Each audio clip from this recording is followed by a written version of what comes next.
সাবিলিল্লাহ অন্যান্য অসংখ্য আয়াতে আল্লাহ বলছেন, বিশেষ করে সূরা সফের 10-11 নম্বর আয়াতে আল্লাহ বলছেন, তুমিনুনা বিল্লাহি ওয়া রাসূলিহি ওয়া তুজাহিদুনা ফি সাবিলিল্লাহি বিআমওয়ালিকুম ওয়া আনফুসিকুম।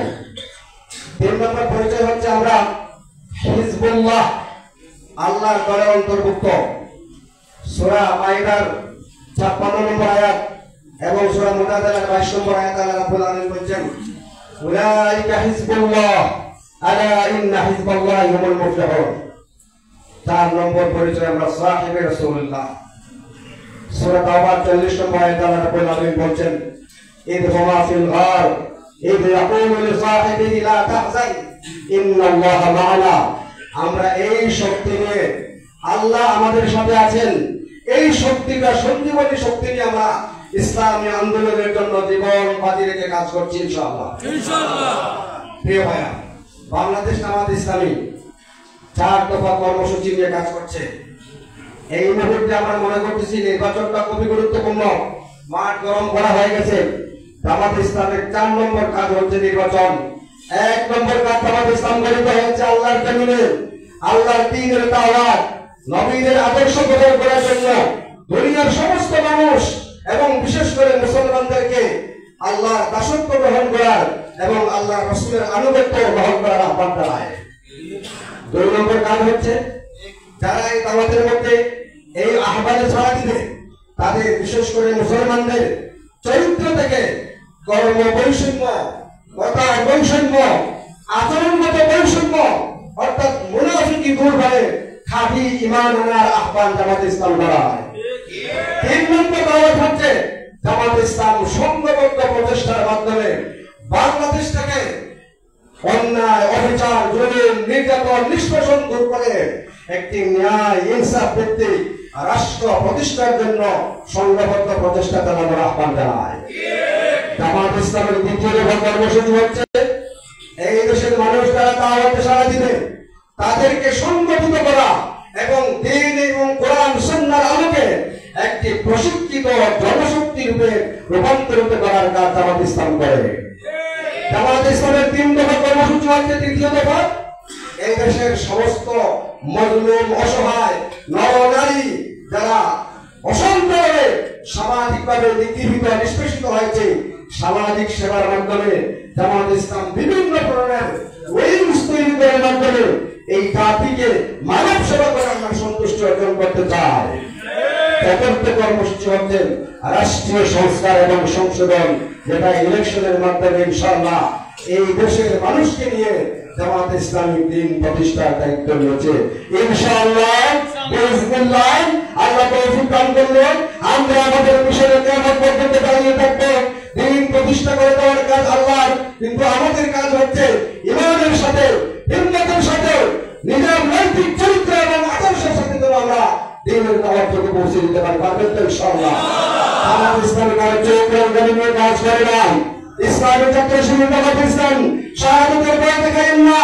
ইসলামী ছাত্র শিবির জামাত ইসলামকে মৃত্যুর ভয় দেখানো মানুষ শক্তি মানে হচ্ছে ব্যাংকে শান্তি হওয়ার ভয় দেখানো, মুমিনের সাথে কোনো যুদ্ধ করে সামিল। আমরা আল্লাহকে ভালোবেসেছি, আমরা আমাদের জীবনকে উৎসর্গ করে শপথ নিয়েছি ইনশাআল্লাহ এই দেশের মানুষটাকে ন্যায় ইনসাফের ভিত্তিতে নিয়মতান্ত্রিক গণতান্ত্রিক পন্থায় একটি ইসলামী কল্যাণ রাষ্ট্র প্রতিষ্ঠা করার আন্দোলনে আমরা কাজ করে যাব, পারবেন তো ইনশাআল্লাহ। সবাইকে সেই আহ্বানে অংশগ্রহণ এবং বিশেষ করে সামনে যে জিহাদ আমার সামনে আসছে, সেই নির্বাচনে জিহাদের জন্য আমরা সর্বোচ্চ বিচক্ষণতা, শক্তি, সৎকর্মকর্তা এবং ধৈর্য, সহনশীলতার মাধ্যমে যেন মোকাবিলা করতে পারি, সেই প্রত্যাশা রেখে আমার কথা শেষ করলাম। আসসালামু আলাইকুম ওয়া রাহমাতুল্লাহ।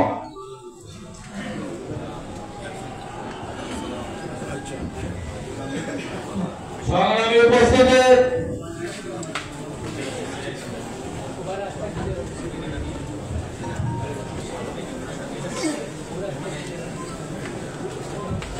একটি ইসলামী সঙ্গীত পরিবেশন করবে সোমা সাংস্কৃতিক সংসদের শিল্পী ভাই আবির হাসান।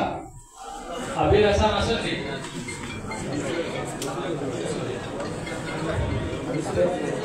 শামসুল ভাই এরকম হইল ভাই।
করবেন।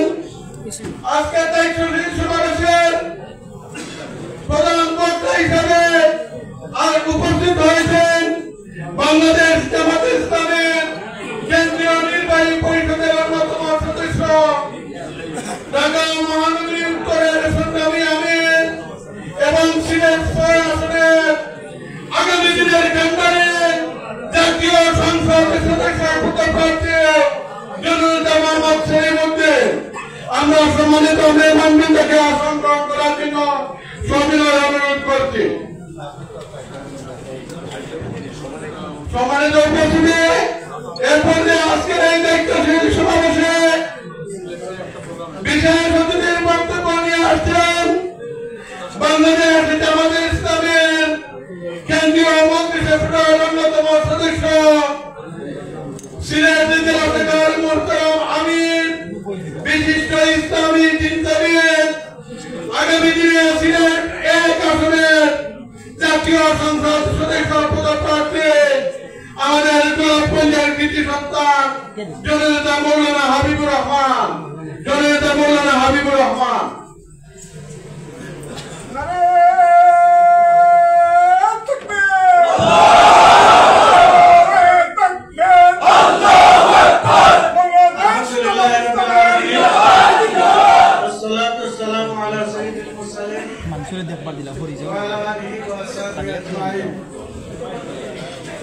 আজকের এই ঐতিহাসিক দায়িত্বশীল সমাবেশে সম্মানিত সভাপতি,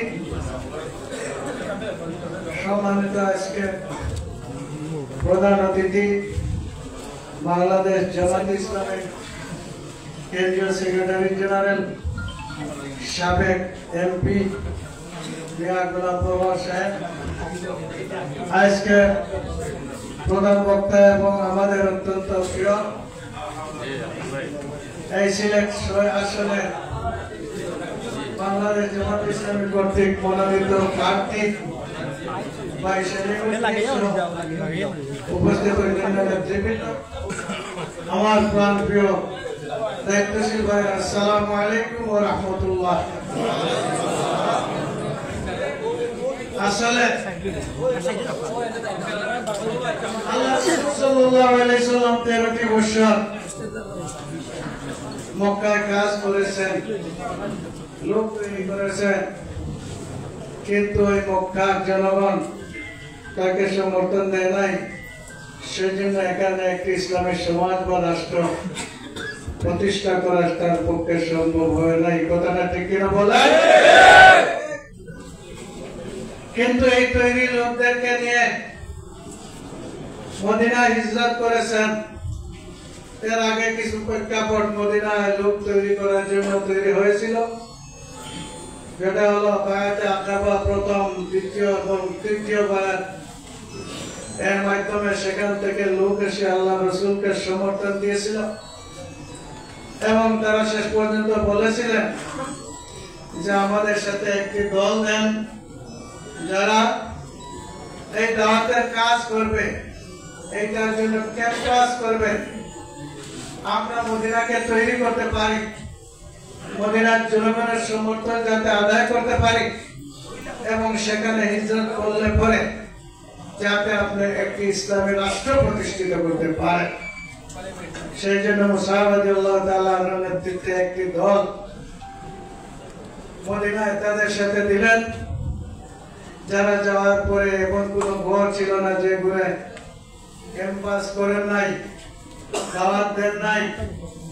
প্রতিটি নারী পুরুষের কাছে ইসলামের সুমহান বাণী পৌঁছিয়ে দিয়েছিলেন, আল্লাহ রসুলের ঐতিহাসিক আদর্শ পৌঁছিয়ে দিয়েছিলেন এবং এত আকৃষ্ট সৃষ্টি করেছিলেন যে যাতে তারা আল্লাহ রসুল যাতে মদিনায় গিয়ে পৌঁছেন সেজন্য তারা উদ্বেগ হয়ে বসে যাচ্ছিল। আমরা দেখলাম আল্লাহ রসুল সাল্লাল্লাহু আলাইহি সাল্লাম হিজরতের প্রস্তুতি নিলেন এবং দোয়া করলেন বের হওয়ার সময়, আল্লাহুম্মা আখরিজনি মিন হাযিহিল কারিয়াতি হাক্কান ওয়া আদখিলনি ফিল মাদিনাতি হাক্কান ওয়াজআল লি ওয়ালিয়্যান ওয়াজআল লি মিন লাদুনকা সুলতানান নাসীরা। চারটি কথা বলেছিলেন। একটা হলো যে আল্লাহ এই মদিনা থেকে আমাকে নিরাপদে বাহির করেন। আমরা দেখলাম অনেক সমস্যা হলো, শেষ পর্যন্ত আল্লাহ তাকে নিরাপদে বাহির করলেন, আমাকে সম্মানের সাথে মদিনা দাখিল করেন। আমরা দেখলাম তারা মরুভূমিতে এসে সম্বর্ধনা জানিয়েছে, মহিলারা ঘরের উপরে উঠে সম্বর্ধনা জানিয়েছে, বিশাল সম্মান দিয়ে আল্লাহ রসুলকে তারা রিসিভ করলো। আমরা দেখলাম সেই তৈরি করা, যারা ক্যাম্পাস করে তৈরি করেছিলেন, বোর্ডগুলো রেডি করেছিলেন, সেই ভোটারদের প্রতিনিধিদেরকে নিয়ে আল্লাহ রাসূল সাল্লাল্লাহু আলাইহি সাল্লাম সেখানে একটি বৈঠক করলেন এবং একটা প্রস্তাব পেশ করলেন। 51 ধারার প্রস্তাব প্রেসিডেন্ট হলেন, প্রধান হলেন আল্লাহ নবী হযরত মুহাম্মদ মুস্তাফা সাল্লাল্লাহু আলাইহি সাল্লাম। 13 বছরে যে কাজ করতে পারেননি, সেখানে 10 বছরে এই রাষ্ট্রীয় শক্তি পেয়ে একদল সেখানে 4টি নিরাপত্তা ছিল। একটা হলো জানের নিরাপত্তা, মালের নিরাপত্তা, ইজ্জতের নিরাপত্তা, ধর্মীয় নিরাপত্তা। এই ধরনের একটি রাষ্ট্র ব্যবস্থা প্রতিষ্ঠিত তিনি করলেন, যেখানে একজন সুন্দর নারী সব ধরনের গয়নাগাটি নিয়ে চলাফেরা করেছে। এক আল্লাহ ছাড়া আর কারো কোনো ভয় ছিল না। কথাটা ঠিক কিনা? প্রতিটি ঘরে ঘরে ক্যাম্পাস করে, প্রতিটি বাড়িতে বাড়িতে নারীদের কাছে ক্যাম্পাস করে দিনের সমান দায়িত্ব জামাতে ইসলামের এই তৈরি লোকদের অবস্থা আপনারা প্রচার করতে পারেন, তাহলে বুকে রেখে বলতে পারি এদেশের জনগণ সন্ত্রাসের বিরুদ্ধে আপনাদেরকে চায়।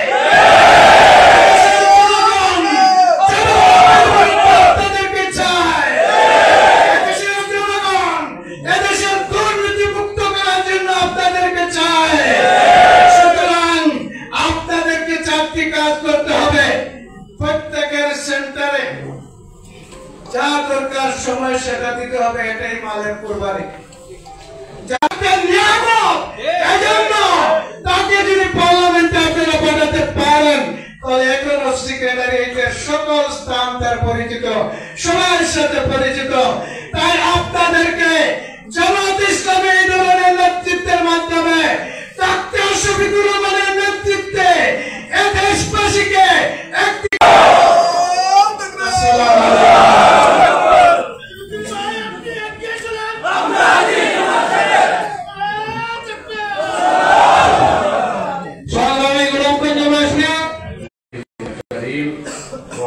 আমাদের প্রাণপ্রিয় শহীদ কাফেলা বাংলাদেশ জামাত ইসলামী গোলাপগঞ্জ উপজেলা এবং পৌরসভা কমিটি আজকের এই পর্যায়ে বিশেষ তাৎক্ষণিক একটি সভা মূলত কালকে রাত 9টায় আমির জামাত আমাকে অবহিত করলেন যে সেক্রেটারি জেনারেলকে সাথে নিয়ে মোটিভেশনে যেতে হবে।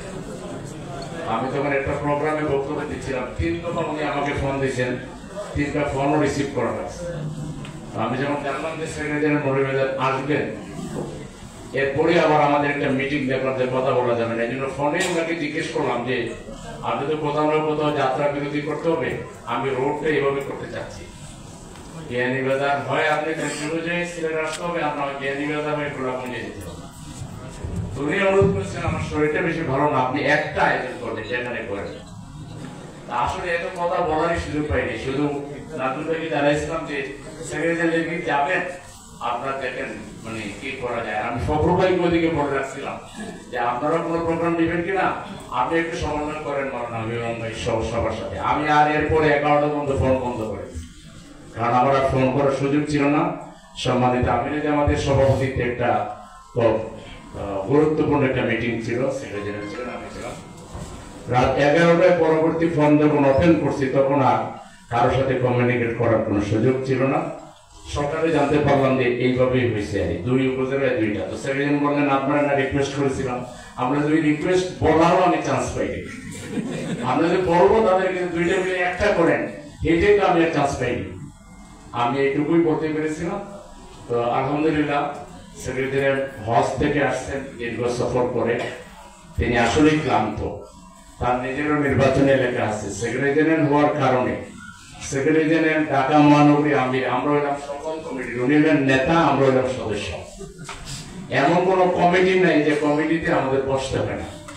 ফলে সকাল বিকাল দুপুর রাত মিটিং এর মধ্যে থাকতে হবে। তারপর আমার একটা শাখাও আছে, আবার আশপাশ শাখা থেকেও দাবি দেওয়া থাকে, ছাত্র শিবির আছে, শ্রমিক কল্যাণ আছে, মহিলা জামাত আছে, অনেক কাজ করা লাগে। তা আল্লাহ শুকরিয়া আদায় করছি যে অল্প সময়ের নোটিশে বিয়ানীবাজার একটা ভালো প্রোগ্রাম করেছে। আপনারা দেখতেছি বিপুল ভাবে এসেছেন, এই জন্য প্রথমে আপনাদেরকে ধন্যবাদ জানাচ্ছি। আমি আরো ধন্যবাদ জানাচ্ছি আমাদের সম্মানিত সেক্রেটারি জেনারেলকে। আমার ধারণা আমি যদি ওনাকে কষ্ট দিয়েছি, কিন্তু ওনার ভালো লাগবে এবং ভালো লেগেছে। উনি বোধহয় বিয়ানীবাজার গোলাপগঞ্জে কোনো প্রোগ্রামে আসছেন কিনা আমার স্মৃতিতে নাই। তো আমার মনে হয় এটা ওনাকে প্রথম পার্টির সেক্রেটারি জেনারেলকে আমি বিয়ানীবাজার গোলাপগঞ্জের প্রবাস উদ্যোষিত দুইটা উপজেলা, এটা ওনার নির্বাচন ও কাজে লাগতে পারে। কি বলে লাগতে পারে না? আমাদের এলাকার উদার ইনশাআল্লাহ ওনার নির্বাচনী এলাকারও খবর রাখবে ইনশাআল্লাহ। তারা যখন দেখবে সেক্রেটারি জেনারেল আমাদের এলাকায় আসছেন, তারা খুশি হবে। আমি আজকে বক্তৃতা দিব না, যেহেতু শহরে আরেকটা প্রোগ্রাম আছে, আবার রাত্রে 10টায় আমাদের ফ্লাইট 2 জরুরি। কালকে উনি যাবেন খুলনায়, আমি যাব, মানে কালকে অন্তত আমার 10টা মিটিং আছে, এই জন্য মিস করার কোনো সুযোগ নেই। আমি শুধু একটা কথাই বলবো, যে কোনো কাজে একটা উৎসব উদ্দীপনা লাগে, জজবা লাগে, ত্যাগ লাগে, ভালোবাসা লাগে। আমি যদি জিজ্ঞেস করি আপনাদেরকে যে সারা বাংলাদেশে জামাত ইসলামী বিজয়ী হোক, সরকার গঠন করো, এটা আপনারা চান কিনা? আপনারা সবাই বলবেন আমি জানি তো, আমি আপনারা চান। আমি যদি বলি যে বিয়ানীবাজার গোলাপগঞ্জ এই আসন জামাত ইসলামের হবে, বিজয়ী হবেন, এটা চান কিনা? এটা আপনারা চান, হাত তোলা বলবেন, এটাও চান।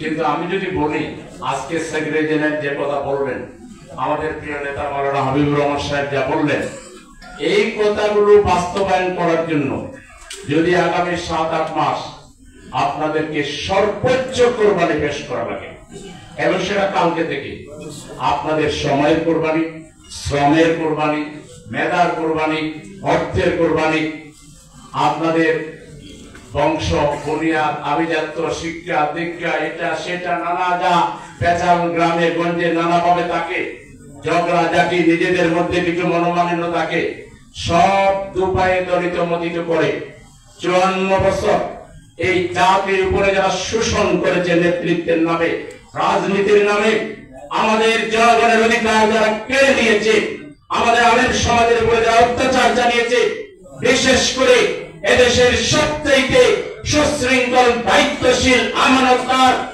জাতির মানবতার কল্যাণে যারা রাত দিন 24 ঘন্টা কাজ করেছেন, আমাদের প্রিয় নেতাদের জীবন যারা কেড়ে নিয়েছে, তাদের উপযুক্ত জবাব দেওয়ার জন্য আর দুর্নীতিবাজদেরকে বাংলাদেশের ক্ষমতায় আমরা আসতে দেব না।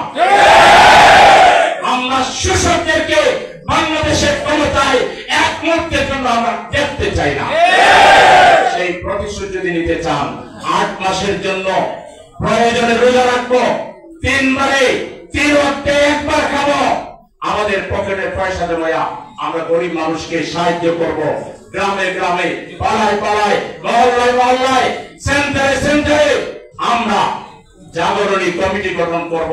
আমার ভোট আমি দেব, যাকে ইচ্ছা ন্যায্য যোগ্য সৎ মানুষকে আমি দেব।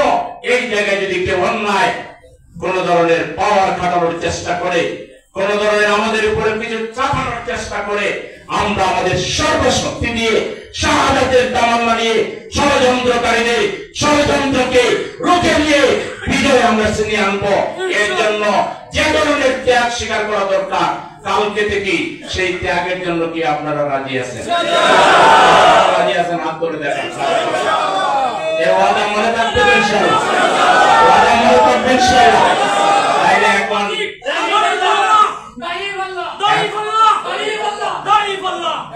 স্লোগান সেক্রেটারি বলে দিবেন, গ্রামে গ্রামে দিবেন, দাঁড়িপাল্লা টাঙ্গাই দিবেন ইনশাআল্লাহ। এখন সময় যেহেতু নাই, কথা বলার অনেক কিছু আছে, আর আমি তো আপনাদের এখানে আসি ইনশাআল্লাহ। আমার হাজারো ব্যস্ততার মাঝে সেক্রেটারি জেনারেল এর 10 ভাগের 1 ভাগও ওনার এলাকায় সময় দেন না, আমি আপনাদের এলাকায় যাই। আমি ফাঁকটারে ছুটি ছুটি নিয়া কৌশল টৌশল করিয়া যখন দেখি যে আর কিছু নাই তখন বলি যে একটু ঘুরে আসেন, চলে আসি। আসতেছি, আসবো ইনশাআল্লাহ। বিজয় এবার ইসলামের হবেই হবে। বিজয়ের তামান্না নিয়ে এখান থেকে আপনারা যাবেন, সে আশাবাদ ব্যক্ত করে এখন আমি সম্মানিত সেক্রেটারি জেনারেলের জন্য বাকি সময়টা বরাদ্দ করলাম। আসসালামু আলাইকুম। আমি বললাম আলহামদুলিল্লাহ, আমরা বক্তব্য শুনছিলাম।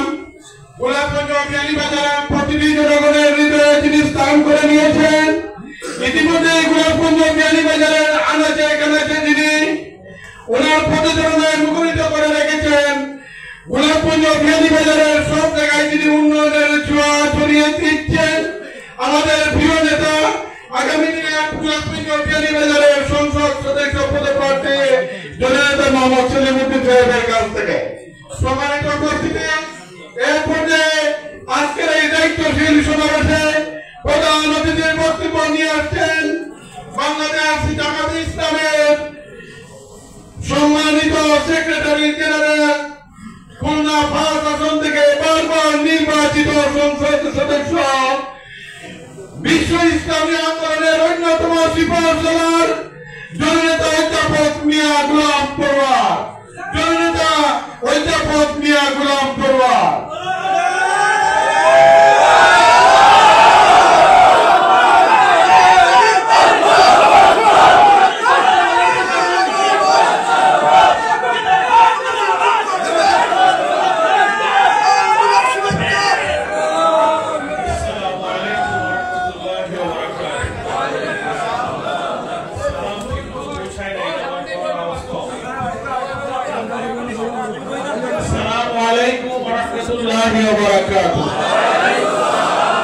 সবাই আপনারা আল্লাহ ভালো আছেন? আলহামদুলিল্লাহ, আলহামদুলিল্লাহ রাব্বিল আলামিন, الصلاة والسلام على سيد المرسلين وعلى آله وأصحابه أجمعين। বাংলাদেশ জামাত ইসলামীর গোলাপগঞ্জ উপজেলা উদ্যোগে আজকের এই সমাবেশের সংগ্রামী সভাপতি এবং আপনারা দেখছেন আমাদের প্রাণপ্রিয় নেতা, বাংলাদেশের ইসলামী আন্দোলনের তারুণ্যের উদীয়মান সংগ্রামী প্রতীক, এই আসনে আমাদের মনোনীত প্রার্থী ইসলামী ছাত্র শিবিরের সাবেক কেন্দ্রীয় সভাপতি, ঢাকা মহানগরী দক্ষিণের আমির, আমাদের উত্তরের আমির এবং নির্বাহী পরিষদের সংগ্রামী সদস্য জননেতা মোহাম্মদ সেলিমউদ্দিন, আমাদের জেলা আমির হাবিবুর রহমান ভাই আছেন এবং অন্যান্য অনেক জেলা এবং উপজেলার সম্মানিত নেতৃবৃন্দ, ছাত্র শিবিরের নেতৃবৃন্দ, শ্রমিক কল্যাণ ফেডারেশনের নেতৃবৃন্দ, সাংবাদিক বন্ধুরা এখানে আছেন, মুআজ্জাজ উলামায়ে কেরাম, অনেক সুধীবৃন্দ এবং আমার প্রিয় দিনী ভাইরা, আল্লাহ শুকরিয়া আপনাদেরকে নিয়ে আবারও আদায় করছি যে এটা সঠিক যে বিয়ানী বাজার থেকে আসলাম, এটা হলো গোলাপগঞ্জ।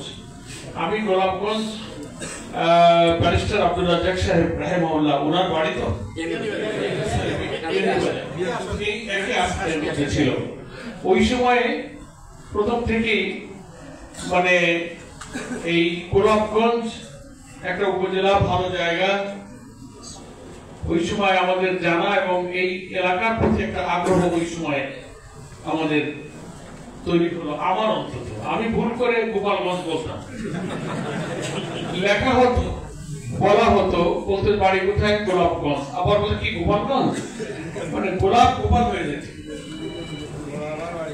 তো এখন খুব খেয়াল করে আমি গোপালকে গোলাপ বলা শিখলাম, যেটা একটা গোলাপ গোলাপগঞ্জ। তো আল্লাহ তাআলা সেখানে আমাকে আসবার এবং আপনাদের সঙ্গে আজকের এই সুন্দর সমাবেশে মিলিত হওয়ার, অনেক দায়িত্বশীল, অনেক মুরব্বী ওলামায়ে কেরাম এখানে আছেন। আপনাদের এই ময়দানে নির্বাচনী কাজের একটা অভিজ্ঞতা আমার জানবার সুযোগ হবে ইনশাআল্লাহ। ইতিমধ্যেই আমি কিছু খোঁজ খবর নেওয়ার চেষ্টা করেছি, আপনাদের দেখে খুবই ভালো লাগছে। এই সুন্দর সন্ধ্যায় চমৎকার পরিবেশে এই আয়োজনে যারা এসছেন তাদের সকলকে নিয়ে মহান আল্লাহ তাআলা আমাদেরকে যে এই তৌফিক দিয়েছেন, আল্লাহর কাছে সবাই আমরা আরেকবার শুকর আদায় করি। আলহামদুলিল্লাহ। এই মাইক্রোফোনটা কাজ করে না, একটা কাজ করে। আচ্ছা ঠিক আছে, বুঝতে পারছি। এটা সরাই দিলেই বড় ভালো, একটা ডিস্টার্ব হয়। মাঝে মাঝে দিকে যখন সরে যায় তখন শব্দটা আর শোনা যায় না। এটা নামায় রাখেন, এটা নামায় রাখেন। তো আমি সেলিম ভাই বললেন আমরা মহানগরীতে আরেকটা প্রোগ্রাম আছে এশা, তারপরে ফ্লাইট ধরা। আমরা দোয়া করবেন, দু চারটি কথা আপনাদের কিন্তু আমি বলার চেষ্টা করব। আগামী জাতীয় নির্বাচনটা কিন্তু আমি মনে করি বাংলাদেশের রাজনৈতিক পরিবর্তনের পরে যে সুযোগটা আল্লাহ তৈরি করে দিয়েছেন, এটা মহান আল্লাহর পক্ষ থেকে আমাদের জন্য একটা বিরাট নিয়ামত। এই সুযোগের এই নিয়ামতের সদ্ব্যবহার আমরা যদি করতে না পারি, আমরাও চরম বিবেকের দংশনে দংশিত হব। জাতির কাছে, উম্মার কাছে বড় অপরাধী হিসেবে আমরা কিন্তু অপরাধীর কাজ করায় দণ্ডায়মান হব। মহান আল্লাহ তাআলার কাছ থেকে অনেক নিয়ামত থেকে আল্লাহ না করুক আমরা বঞ্চিত হতে পারি। আল্লাহ তাআলা কোরআনে এই কথা বলেছেন না, যে লা ইন শাকারতুম লা আযীদান্নাকুম। যদি আমরা আল্লাহর কোন নিয়ামতের কৃতজ্ঞতা প্রকাশ করতে পারি, শুকরিয়া আদায় করতে পারি, আল্লাহ বলছেন সেই নিয়ামতকে আমি তোমার আরো বাড়িয়ে দেব। আলহামদুলিল্লাহ বলবেন না? এই নিয়ামত যা দিয়েছেন, এই রাজনৈতিক পরিবর্তনের যে ইতিহাস, যে ঘটনা বলছেন, যে বিস্ময়কর, অভাবনীয়, অসাধারণ যে রাজনৈতিক ইতিহাস 24শে জুলাই অভ্যুত্থানে আমাদের সোনার ছেলেরা রক্ত দিয়ে সৃষ্টি করলো, এটা কি আল্লাহ বিরাট নিয়ামত না? আমরা কি কল্পনা করতে পেরেছি? এই অত্যাচারী জালিম ফ্যাসিস্ট একদিন আগে আমরা কল্পনা করিনি জনতার উত্তাল আন্দোলনের মুখে তারা পালিয়ে দিল্লিতে, ভারতে পালিয়ে যাবে। এটা আমরা বুঝতে পেরেছি? আমরা চিন্তা করতাম যে অত্যাচারী শাসনের হয়তো একদিন পতন হবে। যেভাবে শত শত মানুষকে খুন করছে, হত্যা করছে, আলেম ওলামা নিরপরাধ নেক মানুষকে ফাঁসিতে ঝুলিয়ে হত্যা করছে, জামাত ইসলামী শুধু নয়, তার অত্যাচারের হাত যায় নাই এমন কোন মানুষ যারা সৎ, যারা অত্যাচারের বিরুদ্ধে দাঁড়িয়েছে, সকলেই কিন্তু তারা এই নির্যাতিত হয়েছে ফ্যাসিস্টের হাতে। কওমে আলেম, হেফাজতে ইসলাম, খেলাফত মজলিস, পীর বলেন, দাড়িওয়ালা টুপিয়া বলেন, বিশ্ববিদ্যালয় কলেজের ছাত্র ছাত্রী কেউই এদের হাত থেকে কিন্তু নির্যাতন থেকে বাঁচতে পারে না। এবং বাংলাদেশের যারাই আওয়ামী ফ্যাসিবাদের বিরোধিতা করেছে, গণতন্ত্র, ভোটাধিকার, রাজনৈতিক অধিকার, ইসলামী মূল্যবোধ, জাতিসত্তা, ভারতীয় আধিপত্যবাদের বিরুদ্ধে যারা কণ্ঠস্বর উচ্চকিত করেছে, লুটপাট, বিদেশে টাকা পাচার, দুর্নীতি, দলীয়করণ, সাংবিধানিক, রাজনৈতিক, বিচার ব্যবস্থা সবকিছুকে যারা তছনছ করেছে, এর বিরুদ্ধে যাই কথা বলেছে তার উপরে তাদের হাত বাড়িয়ে এবং মামলা, ক্রসফায়ার, রিমান্ড, আয়নাঘর, ব্যবসা বাণিজ্য, চাকরি বাকরি, ব্যবসায়, নিরাপদ জীবনে, বাড়ি ঘরে কাউকে থাকতে দেয় নাই, সব তছনছ করে দিয়েছে এই 17টা বছর। কত মানুষ যে কারাগারে গিয়েছে, বড় বড় আলেমরা তারা সব কারাগারে আমরা দেখেছি, জেলখানা সব এক জায়গায় হয়েছে। বৃদ্ধ হাঁটতে পারে না, চলতে পারে না, তাদেরকে সব দিয়েছে। তো আমরা মনে করতাম যে এত বড় জালেম এই অত্যাচারী শাসকের পতন একদিন হবে। কবে হবে আমরা বুঝতে পারতাম, কখন হবে, কিভাবে হবে। অনেকে আপনাদের হয়তো বলতো, আমাদের বলতো যে তোমরা যে এত আন্দোলন করো, 14, 18, 24, 15 বছরের 3টা নির্বাচনে জনগণ ভোট দিতে পারে নাই। মানুষ ভোট বর্জন করেছে, ভোট কিন্তু মানুষ চায় নাই, কুকুর আর পুলিশ বসে আছে। ঠিক কিনা? সাজিয়ে পাঠিয়ে দিল্লির প্রেসক্রিপশনে তারা সাজিয়ে বারবার ক্ষমতায় এসেছে। আমরা মনে করতাম আন্দোলন করে ওদেরকে ব্যর্থ করা গেল না, পতন করানো গেল না, বারবার ব্যর্থ হয়েছে। এই জন্য মানুষ হতাশ হয়ে অনেকে বলতো মরে না যাওয়া পর্যন্ত বিদায় হবে না।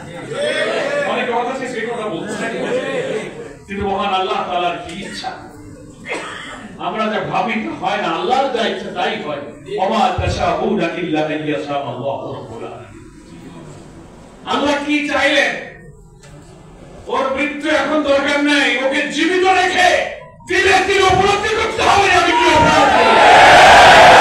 আল্লাহ তাকে বাঁচিয়ে রেখে শিক্ষা দিয়েছেন, নিরীহ নিরপরাধ মানুষের উপরে অত্যাচারের স্টিমুলার চালিয়ে ফাঁসিতে ঝুলিয়ে আল্লাহর ওলিদেরকে হত্যা করলে ধীরে ধীরে কি যন্ত্রণা ভোগ করতে হয়, বেঁচে থেকে সেটা দেখে যাও। মরে গেলে তো দেখতে পারতো না, এই জ্বালা কি সহ্য হতো? কি জ্বালা! আমি তখন জেলে, আমি ডাক্তার তাহের সাহেব আমাদেরকে 1920 জুলাই বাসা থেকে গ্রেফতার করলো। আগের দিন সেলিম ভাই আমার বাসায় আর্মির জামাত সাহেব বৈঠক করে বাড়ি গেলেন। কঠিন সময়, যোগাযোগ নাই, নেটওয়ার্ক নাই, ফোন নাই, যাতায়াত নাই। তার মধ্যে আমির জামাত আসলেন বিদেশ থেকে, সম্ভবত সফর করে আসলেন। একদিন পরে আমার বাসায় বৈঠক, যোগাযোগ বিচ্ছিন্ন, আমরা গ্রেফতার হয়ে গেলাম। ভেতর থেকে বুঝতে পারছিলাম বাইরে তুমুল আন্দোলন চলছে, ছেলেরা জীবন দিচ্ছে, প্রতিদিন শয়ে শয়ে লাশ হয়ে যাচ্ছে। কারাগার থেকে লোকেরা বলতো স্যার দেশে এবার একটা কিছু হবে মনে হয়। আমরা অপেক্ষা করতে লাগলাম। বিএনপি জামাত সব অনেক নেতৃবৃন্দ ঢাকা কেন্দ্রীয় কারাগারে, হাজার হাজার বন্দীরা অস্থির। 5 তারিখ সকালে খবর পাচ্ছি সেনাপ্রধান ভাষণ দেবেন। টেলিভিশনের সামনে নেতারা সব দেখছি, আসে না, 11টা 12টা 1টা দেরি হয়, খবর পাচ্ছে না, বোঝা যায় না। ভাষণ দেওয়ার আগেই টেলিভিশনের স্ক্রলে লেখা দেখছি যে শেখ হাসিনা, শেখ রেহানা কিছুক্ষণ আগে হেলিকপ্টারে দেশ থেকে ভারতে গেছে। আপনারা দেখছিলেন? আল্লাহু আকবার! কারাগারের কি দৃশ্য! কারাগারে প্রায় 10,000 বন্দী অস্ত্রসিক্ত হয়ে নির্যাতিত মজলুম বন্দী জীবনে লোকের আল্লাহর কাছে চোখের পানি একে অপরকে জড়িয়ে ধরেছে। আমার পাশে রুমে ছিলেন ডাক্তার তাহের ভাই, এসে আমাকে জড়িয়ে ধরে কাঁদলেন। আমরা সিজদায় পড়ে গেলাম। একটা স্বৈরাচার এভাবেই নির্লজ্জ পতন হয়, হয়ে যাবে ভাবতাম, এইভাবে হবে আমরা তা কোনোদিন কল্পনা করি। কি হলো? আল্লাহ কি দয়া করতে পারে? চলে গেল কোথায়? যেখানকার মান সেখানে চলে গেছে। কি বলেন? আমরা বলি কেন আপনি পালিয়ে গেলেন?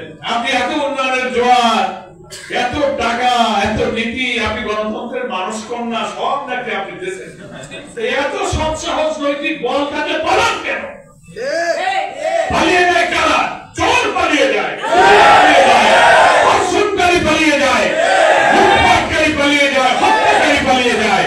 আপনার যদি সৎ সাহস থাকতো আপনি দাঁড়িয়ে থাকতেন দেশে, কি করবো, আমি আইন মোকাবেলা করবো। কিন্তু তোমার কথা এমন এক জায়গায় নিয়ে আল্লাহ তোমাকে ব্যক্ত করেছেন, তোমার পুলিশ, তোমার সেনাবাহিনী তোমার কথা শোনে নাই। সেদিন যাত্রাবাড়ি, ঢাকা মহানগরী, উত্তর দক্ষিণ চতুর্দিক থেকে, প্রবেশ পথ থেকে লক্ষ কোটি জনতা উত্তর ঢেউ ওই প্রধানমন্ত্রীর বাসভবন গণভবনের দিকে ছুটছিল। ও যদি পালিয়ে না যেত, আসতে পারত, সেদিন পৃথিবীর ইতিহাসে এক ভয়ঙ্কর দৃশ্যের অবতারণা। তোমার প্রিয় ভাই, এই কথাটা আমি কেন বললাম বলেন তো? নিয়ামতের শুকর, কি নিয়ামত আল্লাহ আমাকে দিলেন, এই নিয়ামতের শুকর করবেন না? এই নির্বাচন হচ্ছে সেই শুকরিয়া আদায় করার সুযোগ। কি বলো নিয়ামত? জামাত ইসলামকে নিষিদ্ধ করে দিল, নিবন্ধন বাতিল করে দিল, আমাদের প্রতিজ্ঞা তারা কেড়ে দিল, আমাদের নেতাদের ফাঁসি দিয়ে দিল। আমরা মিটিং করতে পারি না, সভা করতে পারি না, 2 জন লোক ঘরে বসতে পারি না, সব গ্রেফতার করে বলেন নাশকতা ষড়যন্ত্র করছে। আর ছাত্রলীগ, আওয়ামী লীগ, যুবলীগ তারা রাজপথ আটকায় মিটিং করবো, ওদের কোনো দোষ হবে না, আমরা ঘর থেকে বেরোতে পারবো না। 17 বছর আমাদের উপরে অত্যাচার চালানো হচ্ছে, কিন্তু আল্লাহ তাআলা কি নিয়ামত দিলেন। আমাদের কেন্দ্রীয় অফিস 15টা বছর বন্ধ, ঢুকতে দেয় না, জেলায় জেলায় সব শাখা অফিস বন্ধ, নাকি বলে? কিন্তু আল্লাহ কি নিয়ামত, আল্লাহ আমাদের সব সুযোগ আবার ফিরিয়ে দিলেন। ওই 5 তারিখ বিকালে যখন হাসিনার পালাবার খবর পেলাম, কারাগার থেকে আমরা জেল সুপার, জেলার কি বলে ডেপুটিদেরকে বললাম যে আমরা বাইরে কথা বলবো, আপনি টেলিফোন নিয়ে আসেন।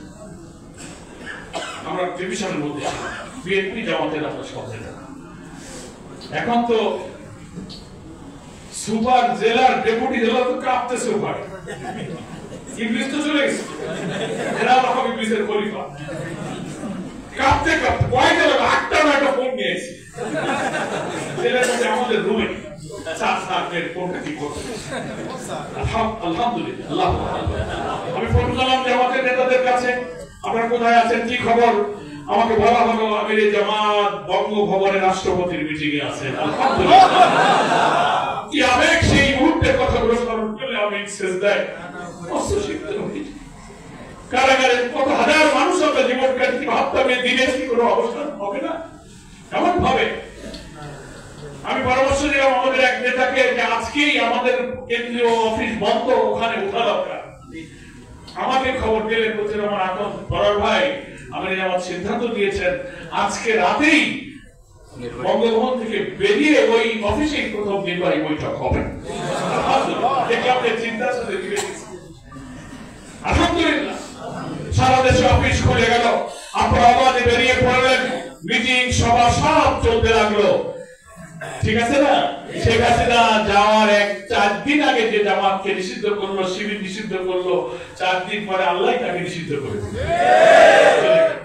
এবং দেখেন সেই হারিয়ে যাওয়া গুম হওয়া ব্যারিস্টার আরমানকে ফিরে পেলাম, আজমিরকে পেলাম, আমরা অফিস খুললাম, বৈঠক করলাম এবং আমি জামাত সহ আল্লাহ তাআলা জামাতকে এক মহান উচ্চতায় নিয়ে গেলেন। এটাকেই বলেছিলাম অবিস্মরণীয় নিয়ামত আল্লাহ দিয়েছেন যে এখন 14 বছর পরে আমি তোমাদের সুযোগ দিলাম। আল্লাহ তাআলার দ্বীন বিজয় করার পথে যারা অন্তরায় ছিল, প্রতিবন্ধক ছিল, খুন করেছে, হত্যা করেছে, শহীদ করেছে, তারা বিদায় হয়েছে।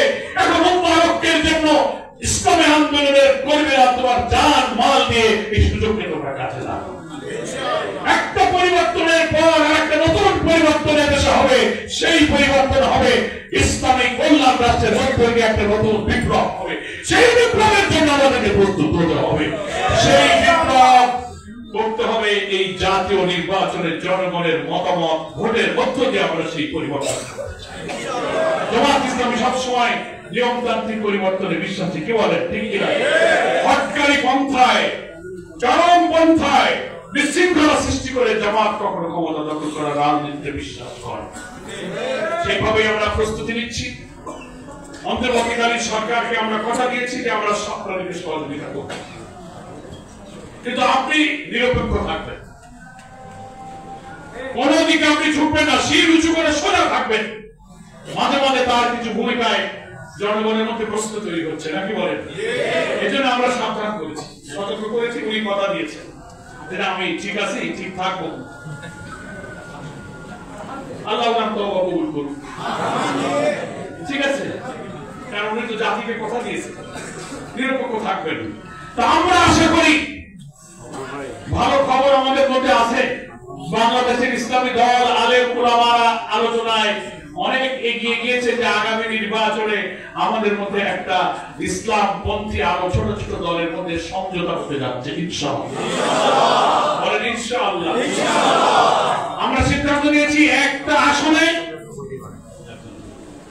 ইসলামী দলগুলোর একজন প্রার্থী থাকবে, ঠিক আছে?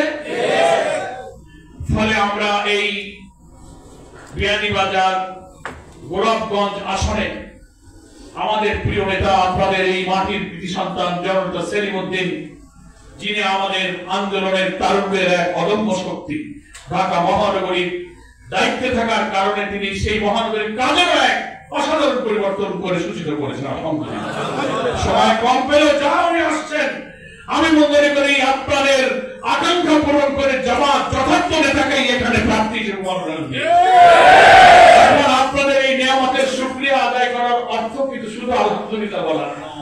আলহামদুলিল্লাহ বললে এখানে শুকরিয়া হয়, যারা দেখবেন না দাড়ি পাল্লা আর আলহামদুলিল্লাহ, এটাই শুকরিয়া না। আমাদের উপর অর্পিত যে জিম্মাদারি, যে দায়িত্বটা পড়েছে, কেন্দ্রের পক্ষ থেকে নির্বাচনে বিজয়ের জন্য একটা পরিকল্পনা দেওয়া হয়েছে। জেলাগুলো আসন কমিটিতে, উপজেলায়, ভোট কেন্দ্রে, ইউনিয়নে সেই কাজ কথা অক্ষরে অক্ষরে সেলিম ভাই বলেছেন। বাকি 7-8টা মাস আরাম বিশ্রাম, সমস্ত কাজকর্মগুলো নেহায় বাঁচার জন্য যেটুকু দরকার ওইটুকু করে বাকি সময় আমরা ভোটে বিজয়ী হওয়ার জন্য শ্রম দিতে থাকবো ইনশাআল্লাহ। সেই জন্য কেন্দ্র থেকে আমরা বলেছি যে আমাদের প্রথম কাজ হলো নির্বাচনে সংগঠনের প্রত্যেকটি ইউনিয়নের অধীনে 9টা করে ওয়ার্ড আছে নাকি বলেন, এক একটা ওয়ার্ডের মধ্যে 4টা 5টা 6টা করে ভোট কেন্দ্র আছে। ভোট কেন্দ্রগুলোতে কমিটি করতে বলা হয়েছে, একটা নয়, মূল কমিটিতে একটা প্রথম করেছেন, প্রথম বলা হলো 7টা করে কমিটি করেন, মহিলা কমিটি, ছাত্রী কমিটি, যুব কমিটি, শ্রমিক কমিটি, সেগুলো আপনারা নিশ্চয়ই করেছেন। এখন আমি যেমন নতুন করে বলেছেন যে এখন ভোট এসে যাচ্ছে, সাধারণ জনগণকে নির্বাচনী প্রক্রিয়া সামিল করার জন্য এক একটা ভোট কেন্দ্রের ক্যাচমেন্ট এরিয়ার মধ্যে অন্তত 2000, 2,500, 3,000, 4,000 ভোটার আছে এক একটা ভোট কেন্দ্রে, 5,000 বেশি আছে। এই ভোটাররা যে এরিয়ায় বসবাস করে প্রত্যেক তার মধ্যে অনেক 2-3টা গ্রাম থাকতে পারে, পাড়া থাকতে পারে, মহল্লা থাকতে পারে, মোল্লা পাড়া, চৌধুরী পাড়া, শেখ পাড়া, মিয়া পাড়া থাকতে পারে না। এই পাড়ায় পাড়ায়, মহল্লায় মহল্লায় বড় বড় কমিটি করতে জালের মতো ওই ভোট কেন্দ্রের মধ্যে কমিটি করে ফেলবে। কারা করবে? ওই ইউনিয়নের যিনি আমির, এখানে 11টা ইউনিয়ন আছে, গোলাপগঞ্জে 11টা ইউনিয়ন, একটা পৌরসভা, প্রত্যেকটা ভোট কেন্দ্রের দায়িত্বে যারা আছেন, কমিটি যাই হয়েছে কেন এখন থেকে, আজকে থেকে, কালকে থেকে কাজ হবে যে আমরা যে কয়টা পাড়া, যে কয়টা মহল্লা, বংশ, বাজার, মসজিদ, যেখানেই মানুষ সেখানেই কমিটি করে, এটার নাম হবে vote committee, vote committee, vote কেন্দ্রের কমিটি। আর এখানে সদস্য বানাইতে হবে যারা এই অত্যাচার জুলুমের বিরুদ্ধে রাজনৈতিক পরিবর্তন চেয়ে জামাত ইসলামীকে ভোট দিতে রাজি হবে দাঁড়িপাল্লার পক্ষে, তিনি হবেন এই কমিটির সদস্য। এই জন্য অনেক জায়গায় কমিটি হচ্ছে, আমাকে বলে যে উনারা কমিটিতে নিয়ে নেয়, উনি তো আমাকে কর্মী না। না, এই কর্মী জামাতের কর্মী আলাদা আর ভোট কর্মী আলাদা।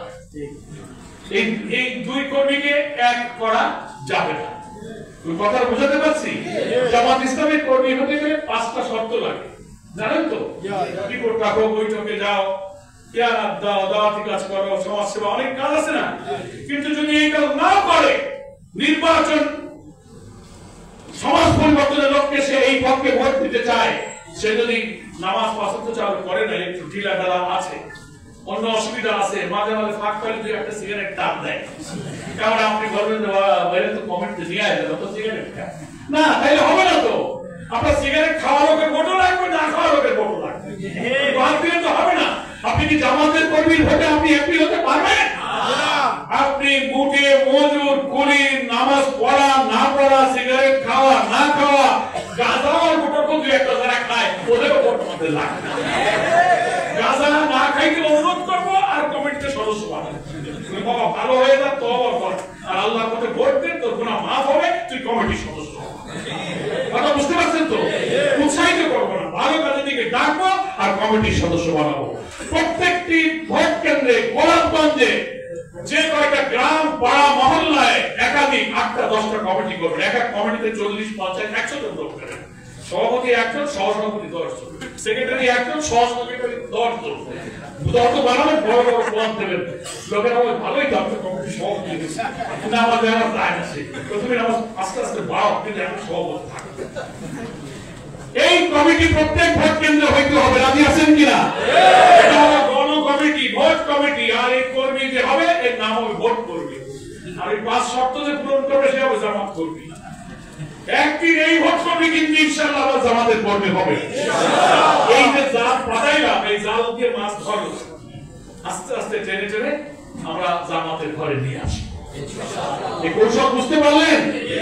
এখন আমরা কেন্দ্র থেকে বলেছি প্রত্যেকটি ভোট কেন্দ্রে যে 3-4 হাজার ভোটার আছে তার অর্ধেকের বেশি জামাতের সহযোগী সদস্য বানাতে হবে।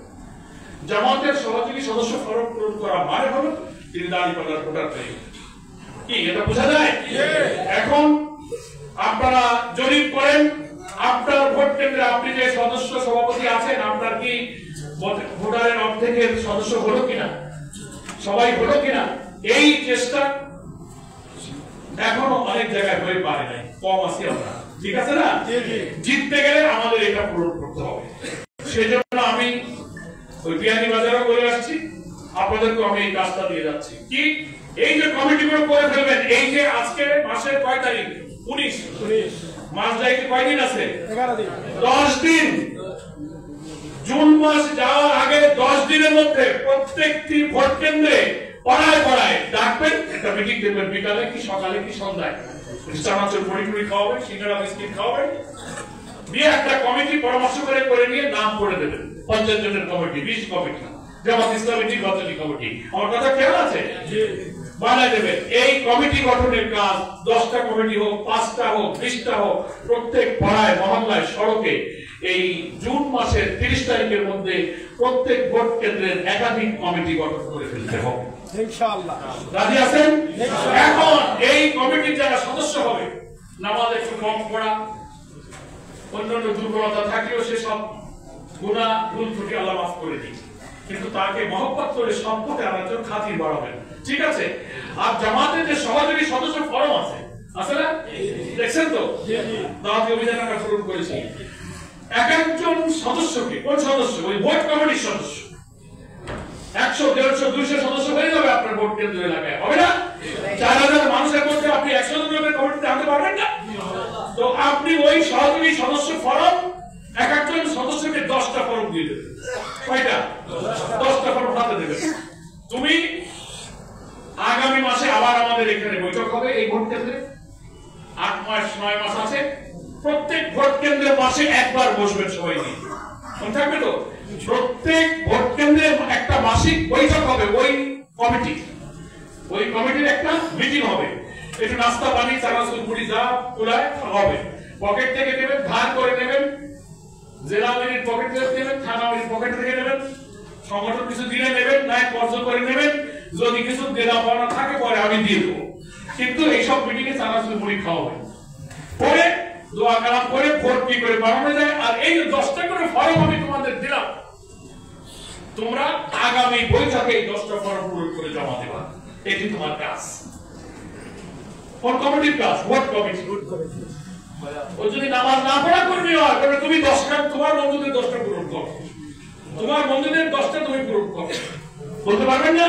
তাহলে 100 লোক যদি প্রতি মাসে একজনের 10টা পূরণ করে, 100 জনে কত হয়? এই করে করে কমিটি যাদের মতো বাড়বে, আর প্রত্যেক মাসে একজন লোক 10টা ফরম পূরণ করে মাসিক মিটিং এ জমা দেবে। ভোট 7-8 মাস আছে, আস্তে আস্তে ইনশাআল্লাহ আপনার ভোট কেন্দ্রে 4000 লোককে ইনশাআল্লাহ আপনি প্রায় সবাইকে সহযোগী সদস্য বানাতে পারবেন। হতে পারে 10 জনকে বলবেন 2 জন কাজী হবে না, না হোক, কিছু লোক থাক, কিন্তু আমার বিশ্বাস অর্ধেকের বেশি লোককে আপনারা সহযোগী বানাতে পারবেন। আর অর্ধেকের বেশি সহযোগী যদি আপনি গোলাপগঞ্জে বানাতে পারেন, প্রত্যেক কেন্দ্রে ইনশাআল্লাহ আপনারা জিতবেন। সবাই রাজি আছেন কিনা? এটার জন্য নির্বাচন আসন কমিটির যিনি পরিচালক আছেন এই উপজেলায় কে? এই তো বাবা, পাওয়ার অনেকগুলো পাওয়ার, চেয়ারম্যানের পাওয়ার, আসন কমিটির পরিচালকের পাওয়ার, এই সব পাওয়ার খাটাইতে আমি যে কথাটা কইলাম, ভোট কেন্দ্রগুলোতে আপনারা কমিটি করা দেবেন, আর প্রত্যেকে 10টা করে ফরম, প্রতি মাসে একটা বৈঠক হবে। এটা তদারকি যেন সবাই করে, ঠিক আছে? ইনশাআল্লাহ। আর না করলে আপনারা ওনারা বলবেন যে ভাই যে বলে গেল, আপনি তো কিছু করেন না, বসে আছেন কেন? ওনারা খোঁজা দেবেন, খোঁজা বলেন তো, ফোন দেবেন, নাম্বার সবার কাছে নিয়ে নেবেন, যারা যন্ত্রণা না দিলে কিন্তু কাজ হবে না। কথা আমার বুঝে আসছে? আর মাঠের কাজ হলো আপনারা যারা এই ভোট কমিটির সদস্য হবেন বা করবেন, হাসি মুখে সব ভোটারদের কাছে সব ব্যবহার করতে হবে, মনে থাকবে তো? সালাম দেবেন ভাই, আমাদের প্রার্থী সেলিমউদ্দিন ভাই একজন যুব নেতা, সৎ মানুষ, শিবিরের সভাপতি ছিলেন, হারাম খায় না, মিথ্যা বলে না। অনেক প্রার্থী হবে, এমন প্রার্থীকে আপনারা ভোট দেবেন যারা দুর্নীতি করে, লুটপাট করে, চাঁদাবাজি করে, দখলদারি করে, অবৈধ উপায়ে সিন্ডিকেট করে মানুষের জীবনে যে ফ্যাসিস্টদেরকে আমরা তাড়িয়েছি, লুটপাটকারী দাঁড়িয়েছি, ওই লুটপাটকারীকে আবার আমরা ক্ষমতায় বসাতে চাই। সেই তুলনায় সেলিমউদ্দিন ভালো, আপনি সেলিমউদ্দিনকে ভোট দেবেন। সালাম দেবেন, পরিচয় দেবেন। আপনার কষ্ট দুঃখ যাই থাকুক মুখে হাসি রাখবেন। একটা রিক্সাওয়ালা, দিন মজুর, খেতের লোক, দোকানদার, রিক্সা গ্যারেজে কাজ করছে, আচ্ছা, তো সেখানে হাসি মুখে সালাম দিয়ে মুসাফা করে তাকে খুশি রেখে আমরা তাদের কাছে আমরা ভোট প্রার্থনা করবো। মনে থাকবে তো?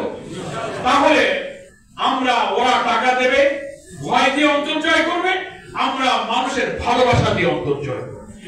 টাকা দিয়ে গুলি বন্দুক আর ভয় দিয়ে অন্তর্জয় করা যায় না, বরং মনের মধ্যে ঘৃণা পয়দা হয়। মনে থাকবে তো? এই জন্য আমাদের যা তৌফিক তাই নিয়ে আমরা ঝাঁপিয়ে পড়ি। ওরা অবৈধ অর্থ সম্পদ দিয়ে 1 লাখ টাকায় যে কাজ করবে, আমাদের 1 লাখ টাকা নসিবত করে দেবে ইনশাআল্লাহ। চানাচুর মুড়ি রুটি ব্যাগে নিয়ে সারাদিন ভোট ক্যাম্পেইনে আমরা ইনশাআল্লাহ নেমে যাবো।